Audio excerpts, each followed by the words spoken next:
Hi everyone, I'm Mark Gilbert, commercial nutritionist for the One-to-One Diet by Cambridge Weight Plan. And today we're just going to talk about COVID-19 health and weight loss.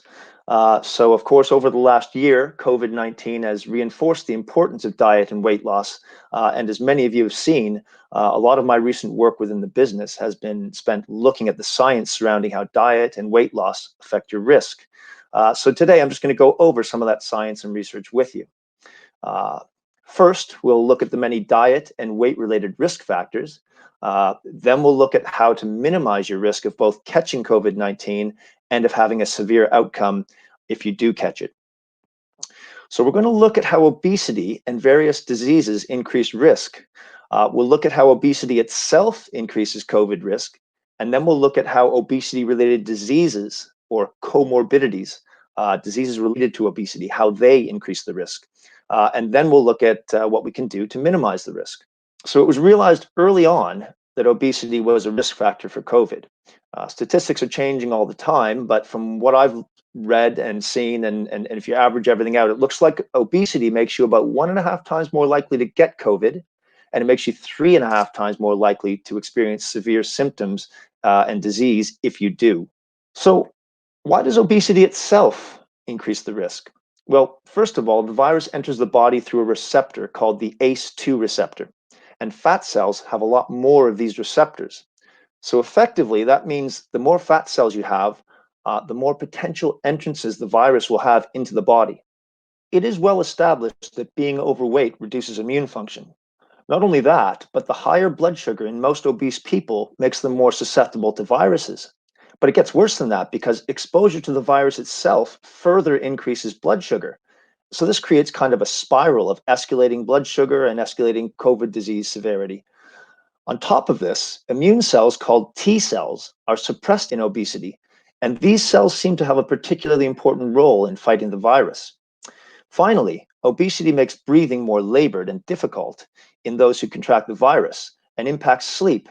And both of these will further reduce immunity and make you less resilient.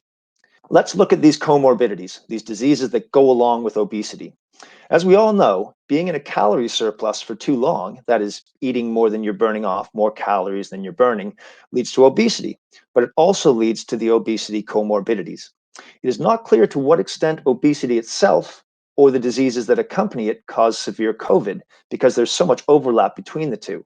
But the main comorbidities are the following: diabetes, hypertension, which is high blood pressure, cardiovascular disease, so diseases of the heart and the blood vessels, inflammation, kidney disease, and vitamin and mineral deficiencies. Interestingly, those with one or more of these diseases and or obesity represent the vast majority of severe COVID cases in people under 60 years old. Okay, so that was a pretty basic slide, but this is a very busy, comprehensive overview of the disease that are both associated with obesity and that increase COVID risk. Just to illustrate that it's very complex interaction. There's lots of things going on here. So what can we do to minimize the risks? Well, weight loss is the key, which means that if you're overweight, diet may be the most important factor in reducing your risk because you'll reduce your number of fat cells, you'll improve your immunity, and reduce all of the key diseases that are associated with catching the virus. Remember that complex diagram I showed you? Well, losing significant weight has a beneficial effect on all those things. First of all, calorie restriction, or dieting, has been shown to improve immunity in everything from flies to mice to monkeys to humans. So this seems to be a universal effect. Okay, so now we'll look at low energy diets and their effects on immunity and COVID. Obese humans have impaired immunity, which has been shown in research to be reversed by weight reduction. In one study, when obese subjects with poor immune function were given nutritionally complete, very low calorie diet, their immunity improved significantly. In another study with similar subjects, a nutritionally complete low calorie diet not only improved immunity, but it improved immunity specifically to viruses. Weight loss also has an effect, specifically on certain signaling molecules called cytokines. And this is critical when we consider COVID because when the wrong kinds of these cytokines get out of control in a COVID patient, massive inflammation occurs.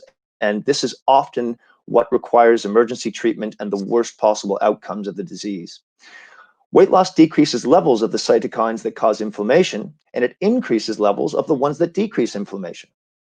One last important consideration when it comes to COVID risk is your intake of vitamins and minerals, collectively known as micronutrients. A recent, very large review of 231 studies concluded that several micronutrients are crucial to immunity. This includes vitamins A, D, C, E, B6, B12, folate, and the minerals zinc, iron, copper, and selenium, which the reviewers said play vital, often synergistic roles at every stage of the immune response. So they not only work individually, they work together to give you a better immune response. Of all the micronutrients, though, vitamin D is emerging as a potential game changer against COVID. Vitamin D deficiency is the most common nutritional deficiency in the world. In the UK, between 30 and 40% of people are deficient during the winter months. And that doesn't even include people who have unhealthy low levels but aren't deficient. The vast majority of research on vitamin D and COVID shows that low vitamin D is associated with greater risk, with the most recent paper showing a 7 times higher fatality rate in those with low vitamin D levels. This has led to a recent letter to governments and health workers globally from 120 experts and scientists urging them to increase recommended vitamin D intakes by tenfold to help fight COVID. Other important micronutrients are zinc and selenium. I've seen recommendations for vitamin C quite often during the pandemic, but they seem to be overhyped because the only studies showing effectiveness of vitamin C were those studies that used extremely high dosages, and they can only be effective when they're injected because your body can only absorb vitamin C so quickly by the traditional oral method. So mega doses of vitamin C at this point, unless some new research comes out, don't appear justified. So in conclusion, obesity and its comorbidities impair immunity and increase COVID risk. The risk can be reduced by weight loss and a nutrient-dense diet that contains recommended amounts of vitamins and minerals, including nutritionally complete diet replacement food products.